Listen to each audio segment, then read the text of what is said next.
And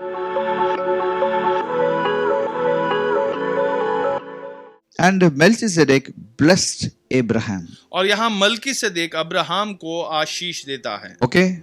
So Melchizedek, if you read, let us read one more verse, Hebrews chapter 7 verse 1. It is talking some things about Melchizedek. इब्रानी 7:1 को हम पढ़ेंगे, वो मलकीसेदेक के विषय कुछ बात करता है. Okay, Melchizedek was called as a king of Salem. वो शालेम का राजा कहलाता था.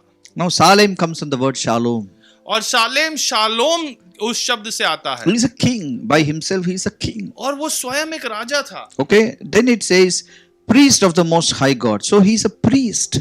और वो सर्व परम प्रधान परमेश्वर का याजक भी था, उसे याजक भी कहा गया है. He met Abraham returning from the slaughter of the kings and blessed him.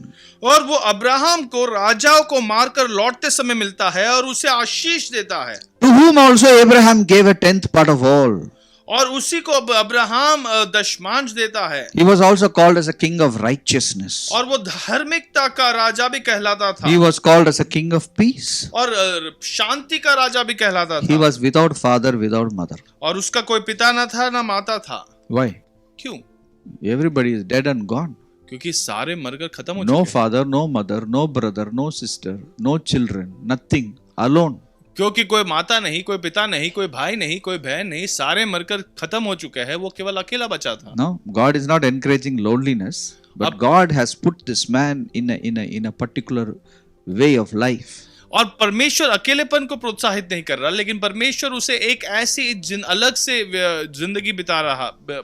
So he was somebody who had nobody around him. He was alone in this world. और ऐसा एक व्यक्ति था जिसके इर्द गिर्द और कोई नहीं था उसका अपना, लेकिन वो अकेला था. So he was representing God at that time. और उस समय वो परमेश्वर का रिप्रेजेंट कर रहा था. In the same way, Abraham was representing humanity at that time. और उसी प्रकार अब्राहम सारे इंसानियत को दर्शा रहा So था. if you really see, Abraham gave his tithe to God through Melchizedek. और आप देखो तो अब्राहम ने परमेश्वर को दशमांश दी मलकीसेदेक के द्वारा. That is why in Hebrews, Melchizedek is compared to Jesus Christ. और इसी कारण मलकीसेदेक को इब्रानी के किताब में यीशु मसीह के साथ तुलना की. Very few people are compared to Jesus Christ. बहुत कम लोग ऐसे हैं जिन्हें यीशु मसीह के साथ तुलना की. One is Melchizedek. एक है मलकीसेदेक, One is Moses. एक मूसा है. There are some comparisons like that in the New Testament. ऐसी कुछ तुलनाएं पुराने नियम और नए नियम के बीच की गई है. So Abraham gave his tithe to Melchizedek.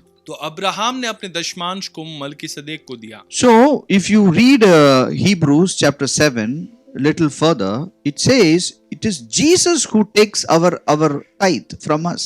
अगर इब्रानी 7वें अध्याय के कुछ आगे के भागों को आप पढ़ोगे तो आप पढ़ोगे कि सचमुच यीशु मसीह ही अब हमारे दशमांश को लेता है. Let us read Hebrews chapter 7 और इब्रानी 7वें अध्याय में हम पढ़ेंगे verse 8. और उसका 8वां वचन. I will read from 7.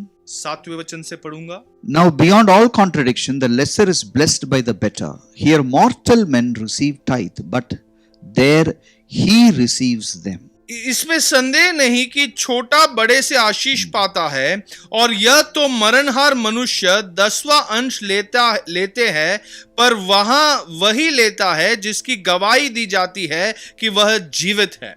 When you pay your tithe to mortal men, you actually pay tithe to Jesus Christ. जब आप मरणहार व्यक्ति को अपना दशमांश देते हो तो सचमुच आप परमेश्वर को अपना दशमांश देते हो. Where in the New Testament tithing is being said? और नए नियम में दशमांश के विषय कहाँ लिखा है? It is said here clearly. देखो यहाँ साफ Tithe लिखा is है. received by mortal people. That means people who will die. और यहाँ पर लिखा है कि जो दशमांश है ये मरणहार मनुष्य स्वीकारता है. So when he takes the tithe, you actually Jesus Christ receives the tithe.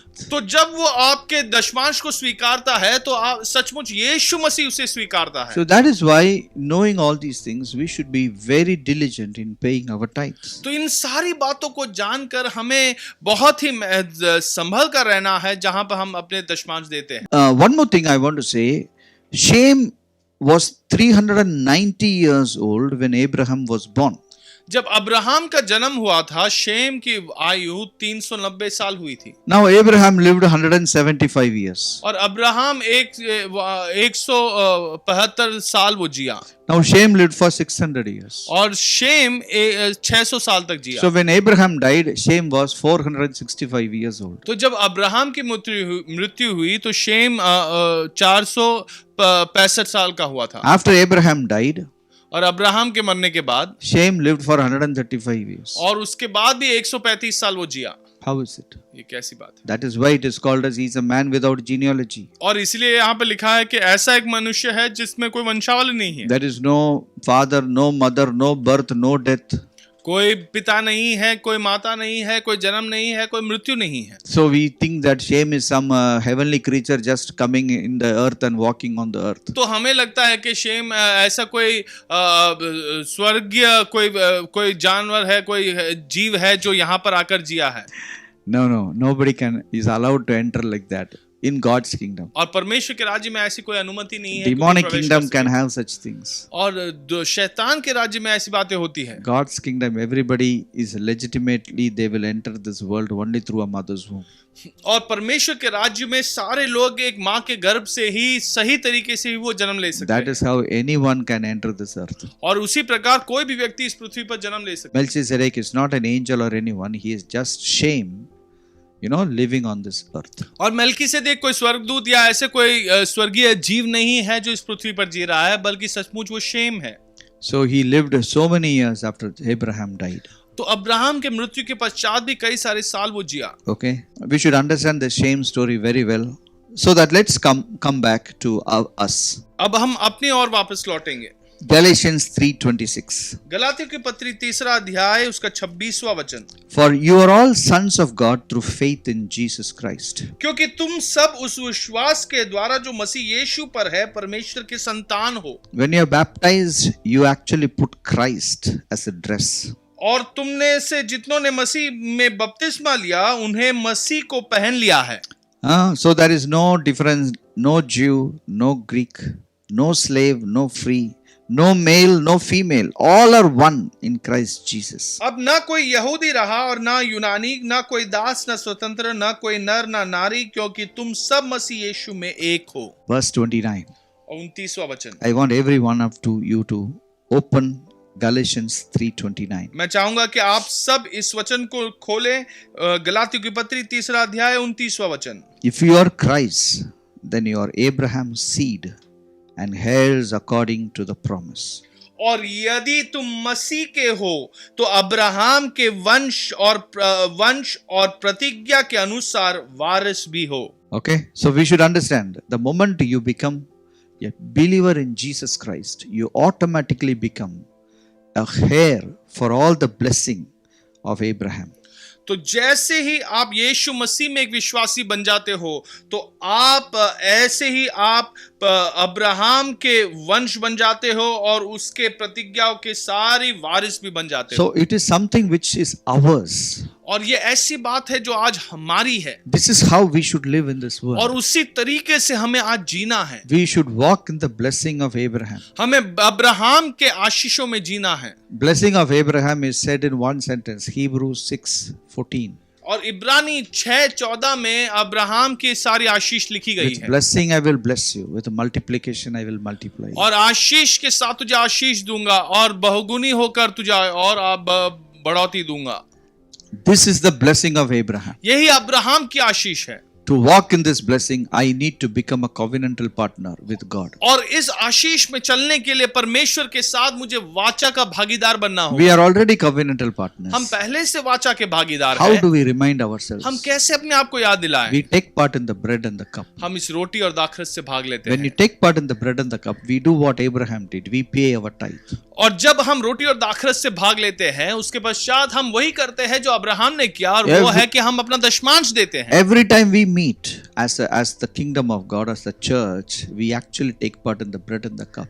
और जब भी हम एक कलीसिया के तौर पर हम मुलाकात करते हैं, हम रोटी और दाखरस में भागी हो लेते हैं and we pay our tithe. और हम अपना दशमांश देते हैं। So it is something which is very important in our lives. और ये ऐसा बहुत ही महत्वपूर्ण है हमारे जीवन में। The greatest privilege of life on earth is to live as a covenantal partner of God Himself. और इस पृथ्वी में जीने का सबसे बड़ा सौभाग्य यही है कि हम परमेश्वर के साथ एक वाचा के भागीदार बने। You may live anywhere.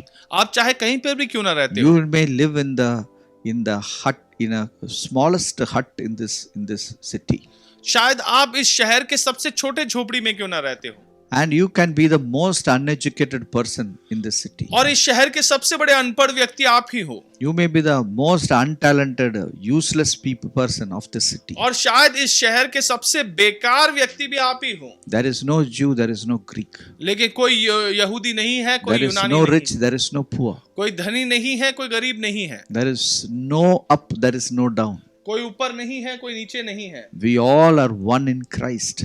हम सब पर मसीह यीशु में एक है। When you eat the bread and the cup, you eat from the bread and the cup, and you pay your tithe. I tell you, you are actually, beginning or switching on a great understanding in you.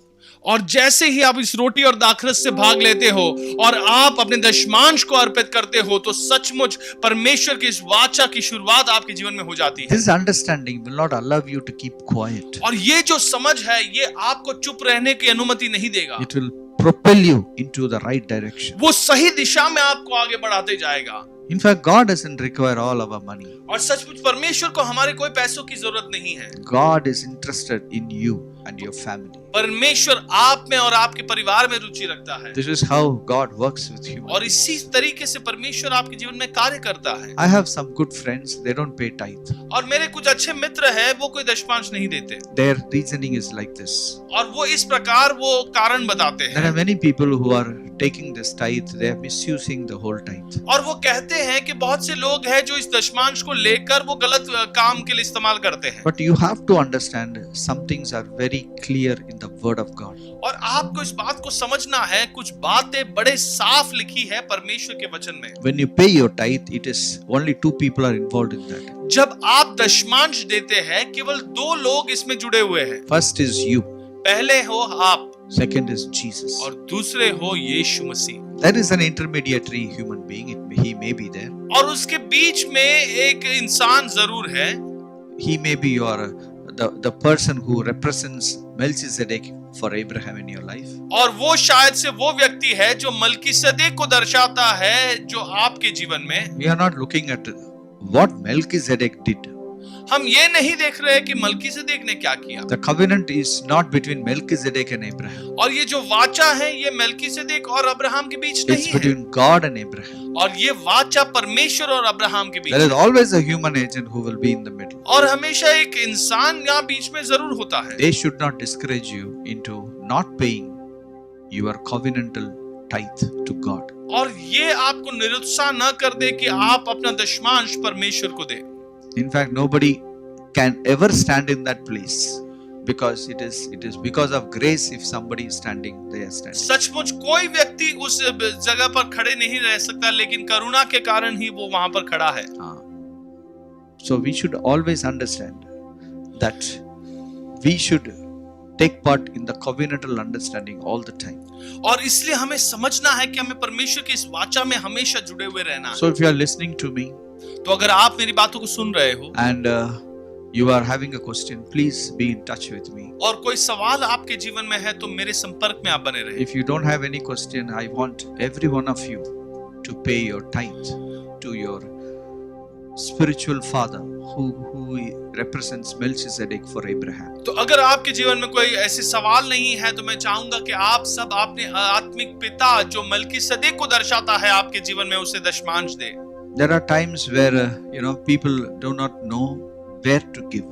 और कई बार ऐसे होता है कि लोग नहीं जानते कि कहां पर देना है। Please ask God where to give. He will lead you and guide you. और आप परमेश्वर से पूछे कि परमेश्वर कहां मुझे देना है, और वो आपको ले जाएगा और आपके मार्गदर्शन It will करेगा। be good if you have a relationship with the person to whom you are paying tithe. और ये बहुत उत्तम बात होगी अगर आपका जिससे आप अपना दशमांश देते हैं उसके साथ कोई रिश्ता हो, Because relationship is everything in the kingdom. क्योंकि परमेश्वर के राज में रिश्ता ही सब कुछ है।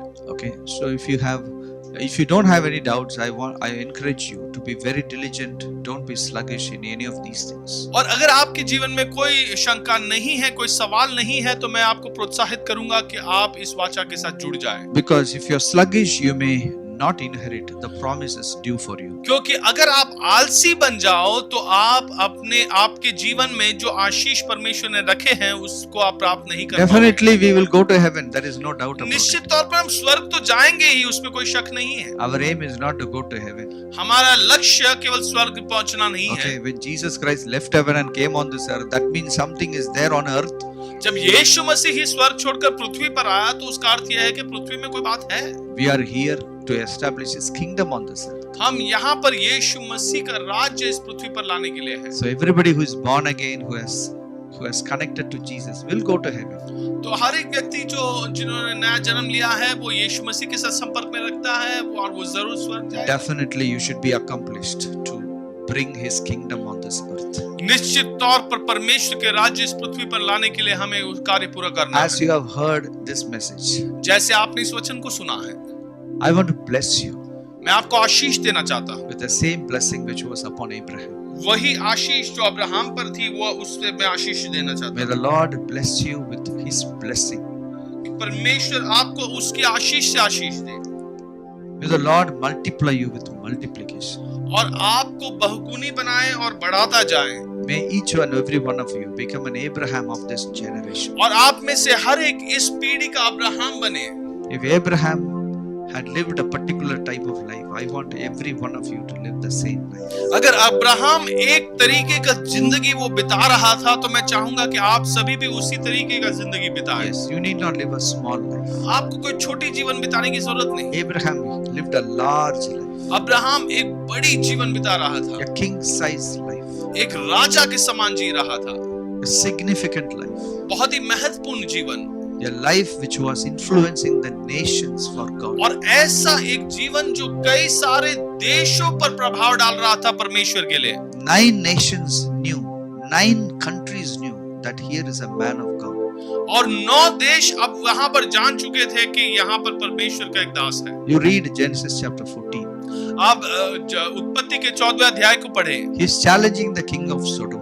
और सोडोम के राजा को वो चुनौती देता है। He is telling him, I have lifted my hands to the creator of the universe. और Why I need your help? और वो कहता है कि मैंने इस सृष्टि के निर्माता की तरफ मैंने अपने हाथ को बढ़ाया है, मुझे तुम्हारी जरूरत नहीं। These guys were not silent about their faith. और ये अपने विश्वास के विषय कोई चुप बैठने वाले लोगों में से They नहीं were थे। very, very accomplishing in their generation. और वो अपनी पीढ़ी में बहुत कुछ उन्होंने हासिल किया They था। were vocal for Jesus Christ. और यीशु मसीह के लिए वो अपने बातें करते थे। Whole universe knew there is a God in heaven. और सारा भूमंडल जानता था कि स्वर्ग में एक परमेश्वर है। People were not talking about persecution. और लोग वहां पर पीड़ा के बारे में बात नहीं कर रहे थे। Yeah, definitely there is a level of sacrifice Abraham went through in his life. और निश्चित तौर पर अब्राहम अपने जीवन में एक बलिदान के द्वारा वो गुजरा There is no discount on that. और उसमें कोई कमी नहीं है। But when he applied those principles, God blessed him and God multiplied him. और जब ये सिद्धांत उसने प्राप्त किए तो उसमें परमेश्वर ने उसे आशीष दी।